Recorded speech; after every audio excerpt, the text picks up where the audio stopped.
요한복음 12장 20절부터 36절까지 한 절씩 교독하겠습니다.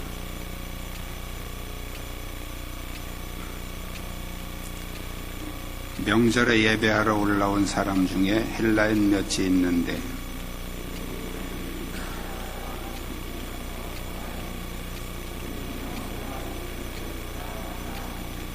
빌립이 안드레에게 가서 말하고 안드레와 빌립이 예수께 가서 여쭈니 예수께서 대답하여 이르시되 인자가 영광을 얻을 때가 왔도다.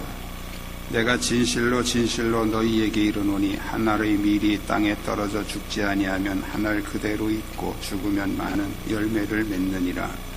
자기 생명을 사랑하는 자는 잃어버릴 것이요 이 세상에서 자기의 생명을 미워하는 자는 영생하도록 보전하리라.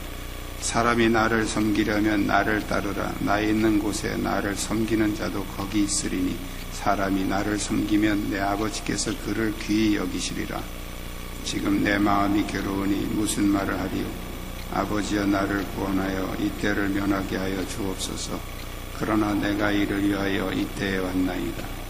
아버지여 아버지의 이름을 영광스럽게 하옵소서 하시니 이에 하늘에서 소리가 나서 이르되 내가 이미 영광스럽게 하였고 또다시 영광스럽게 하리라 하시니 곁에 있는 사람 우리는 천둥이 울었다고도 하며 또 어떤 이들은 천사가 그에게 말하였다고도 하니 예수께서 대답하여 이르시되 이 소리가 난 것은 나를 위한 것이 아니요 너희를 위한 것이니라.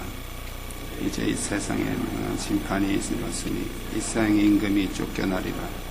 내가 땅에서 들리면 모든 사람을 내게로 이끌겠노라 하시니 이렇게 말씀하시면 자기가 어떠한 죽음으로 죽을 것을 보이심이로라. 이에 무리가 대답하되 우리는 율법에서 그리스도가 영원히 계신 다음을 들었거늘 너는 어찌하여 인자가 들려야 하리라 하느냐. 이 인자는 누구냐. 예수께서 이르시되 아직 잠시 동안 빛이 너희 있으니 빛이 있을 동안에 다녀 어두움에 붙잡히지 않게 하라. 어두움에 다니는 자는 그가 가는 것을 알지 못하느니라. 너희에게 아직 빛이 있을 동안에 빛을 믿으라. 그리하면 빛의 아들이 되리라. 예수께서 이 말씀을 하시고 그들을 떠나가서 숨으시니라. 아멘.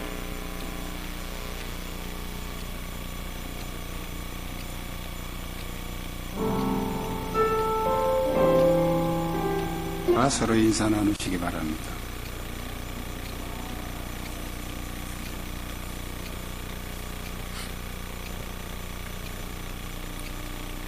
지난주에는 우리가 예수님이 나귀 타고 입성하시는 모습을 통해서 표적의 능력이라는 주제로 말씀을 드렸는데 오늘은 주님을 만나려고 찾아온 사람들에게 교훈하신 말씀을 통해서 우리가 어떻게 부활의 영광을 얻게 되는지 함께 은혜를 나누고자 합니다.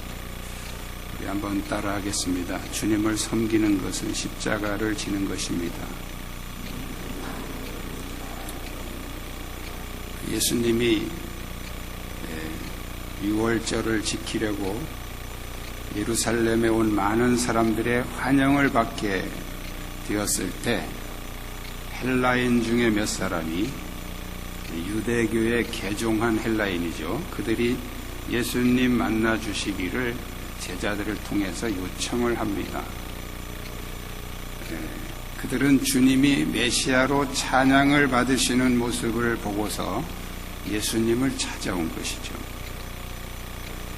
그들이 왜 주님을 만나려고 했는지 정확하게 성경에 기록은 없지만 예수님이 대답하신 내용으로 보면 그들도 예수님을 따라다니면서 뭔가 섬기려고 섬기기를 원했던 것 같습니다. 예수님 당시에도 그랬지만 오늘날도 예수님의 어떤 좋은 모습, 그 환영받는 모습, 칭찬받는 모습, 그런 영광스러운 모습만 보고 따르는 사람들이 많이 있습니다. 그러나 주님을 섬기려면 좋은 일만 있는 것이 아니고 십자가도 져야 된다는 거예요. 주님은 한 알의 밀이 땅에 떨어져 죽어야 많은 열매를 맺는다는 이 의미심장한 말씀을 하십니다. 이것은 주님이 십자가에서 죽으심으로써 많은 생명을 구원하실 것을 말씀하신 거예요.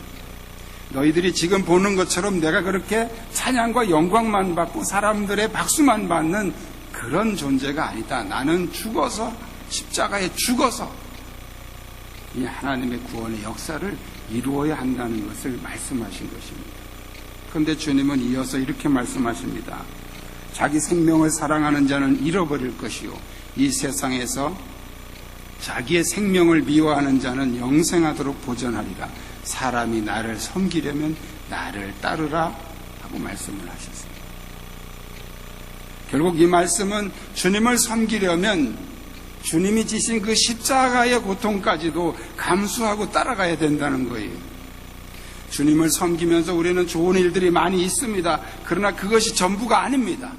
십자가도 져야 된다는 거예요. 이것은 주님을 섬기는 부분에서만 그런 게 아니죠. 우리의 모든 삶의 원리가 똑같은 거예요. 우리가 어떤 좋은 결과를 얻으려면 그 이전에 많은 어떤 감수해야 되는 어려움들이 있단 말이죠. 하루에 품값을 10만 원, 20만 원 받으려면 그만큼의 수고와 고통이 지불이 돼야 된다는 거예요. 이 모든 삶의 원리가 그런 것입니다.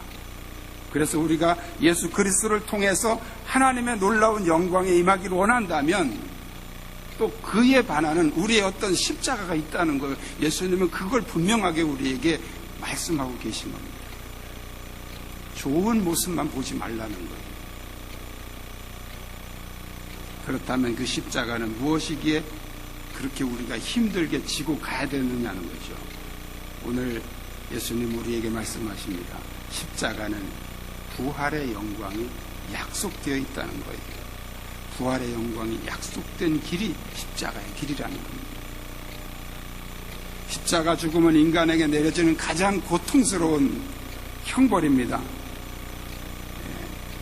예수님은 그 십자가를 지기 위해서 오셨음을 본인이 너무나 잘 알고 계셨지만 십자가 앞에서 고민하는 모습이 오늘 본문에도 나옵니다. 그것은 예수님이 나는 아무 죄도 없는데 내가 왜 이런 고통을 당해야 돼? 그런 억울한 호소가 아닙니다. 또 내가 이 십자가를 지면서 얼마나 아플까? 이런 육체적인 고통에 대한 고민도 아니에요. 지금까지 주님은 한순간도 하나님과 떨어진 적이 없습니다. 분리된 적이 없습니다. 하나님과 함께 하셨습니다. 그런데 이 예수님의 십자가는 철저하게 하나님으로부터 버림받는 가장 큰 저주가 뭔지 아십니까? 고통이 아니에요. 하나님께로부터 분리되는 그게 가장 큰 저주예요. 예수님은 그걸 아셨습니다. 내가 십자가에서 못 박히고 창에 찔리고 가시관 쓰고 그런 육체적인 고통이 두려운 게 아니에요. 하나님께로부터 철저히 버림받으신다는 거예요. 그걸 주님이 아셨어요. 그걸 마음 아파하시고 그것 때문에 주님이 오늘 본문에 갈등하는 기도를 하십니다. 아버지여 나를 구원하여 이 때를 면하게 해 주옵소서. 다른 성경에 보면 이 잔을 내게서 옮기시옵소서라는 표현을 합니다.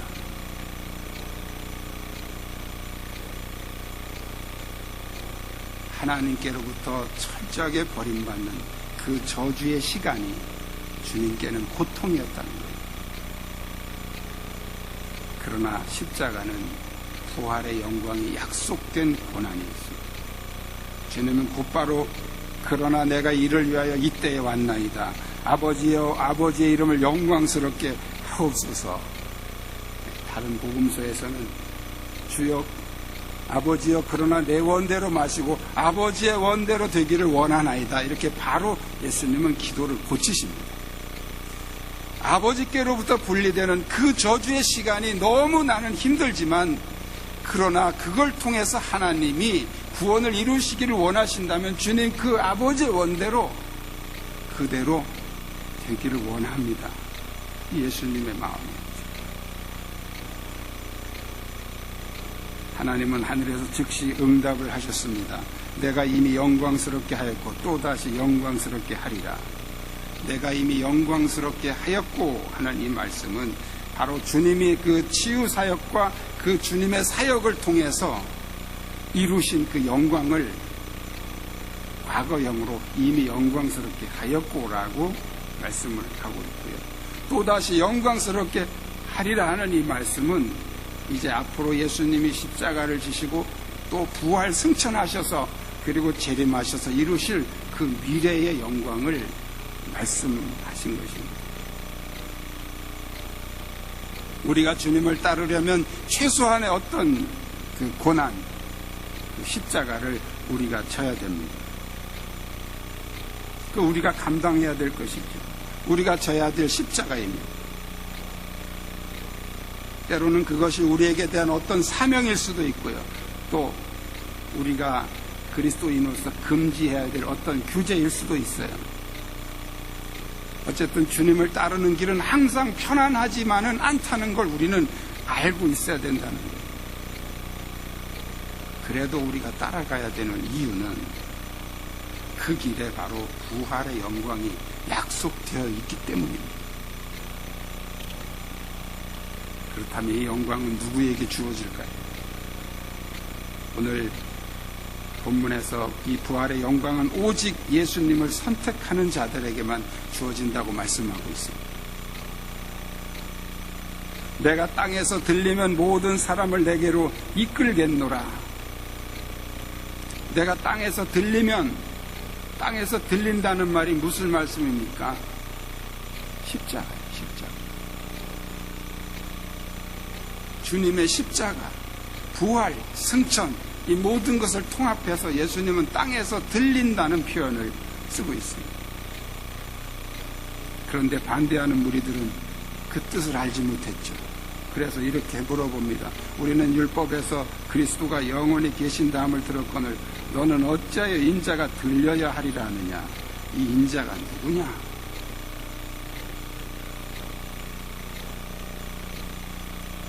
예수님은 그들에게 인자 되시는 주님이 들리기 전에, 그들에게로부터 떠나가기 전에 그 인자, 그를 선택하라고 말씀을 하십니다. 비유적으로 표현하고 있죠. 36절에 너희에게 아직 빛이 있을 동안에 빛을 믿으라. 그리하면 빛의 아들이 되리라. 부활의 영광은 바로 빛 대신 예수님을 통해야 얻을 수 있는 것이기 때문에 빛을 믿으라고 말씀을 하고 있습니다. 요한복음 14장 6절에 보면 예수님이 내가 곧 길이요 진리요 생명이니 나로 말미암지 않고는 아버지께로 올 자가 없다고 말씀합니다.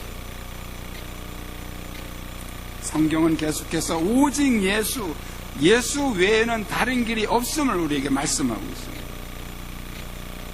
지금 우리는 혼란한 시대를 살고 있습니다. 종교다원주의가 이제 기독교까지 침투해 들어왔습니다. 기독교 내에도 많은 사람들이 꼭 예수여야만 되냐? 예수 외에도 또 다른 길이 있지 않겠냐? 이런 생각들을 하고 있다는 것. 성경은 우리에게 말씀하고 있습니다. 오직 예수 외에는 다른 길이 없다는 것.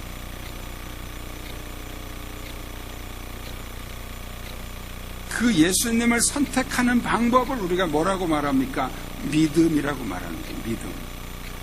빛이 있을 동안에 빛을 믿으라. 그리하면 빛의 아들이 되리라.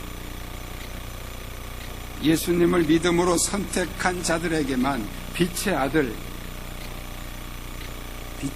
된다. 이 빛의 아들은 다른 말로 표현하면 부활의 영광을 표현한 것입니다. 부활의 영광을 다른 말로 빛의 아들이라고 표현한 거예요.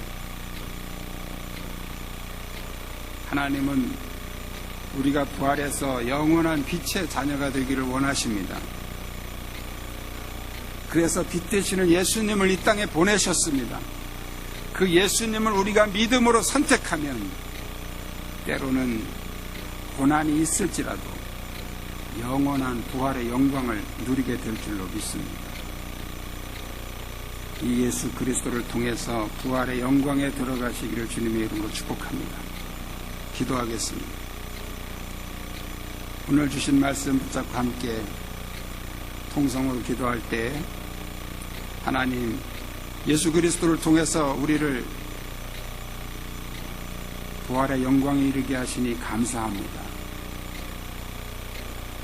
우리에게 확신이 있는 분들은 하나님 앞에 감사와 찬양과 영광의 기도를 들으시면 되고요. 아직까지 그런 확신이 없다면 주님, 내가 예수 그리스도를 통해서 이 영광의 통로인 예수 그리스도를 통해서 이 부활의 영광에 들어갈 수 있는 믿음을 주옵소서. 우리 합심해서 통성으로 기도하겠습니다. 살아계신 역사하신 아버지 감사합니다. 예수 그리스도를 통해서 우리에게 부활의 영광을 얻게 하시니 감사합니다. 우리에게 믿음을 주셨사오니 믿음 끝까지 지키게 하시고 또 아직도 이 믿음 가운데 있지 못한 우리의 형제자매들에게 성령으로 충만하게 하시고 이 부활의 영광에 참여하게 하여 주시옵소서. 이 부활의 영광의 복음이 우리를 통해 더 많은 사람들에게 증거되게 하시고 전파되게 하여 주시옵소서. 이 시간에 예수 그리스도를 통해서 빛의 자녀로 부활의 영광에 참여하기 원하시는 분들은 오른손을 가슴에 얹고 기도하겠습니다. 질병으로 몸이 불편한 분들, 아픈 곳에, 그리고 마음이 무거운 분들도 가슴에 손 얹고 기도하겠습니다. 하나님 아버지, 우리를 영광의 통로로 인도하시니 감사합니다.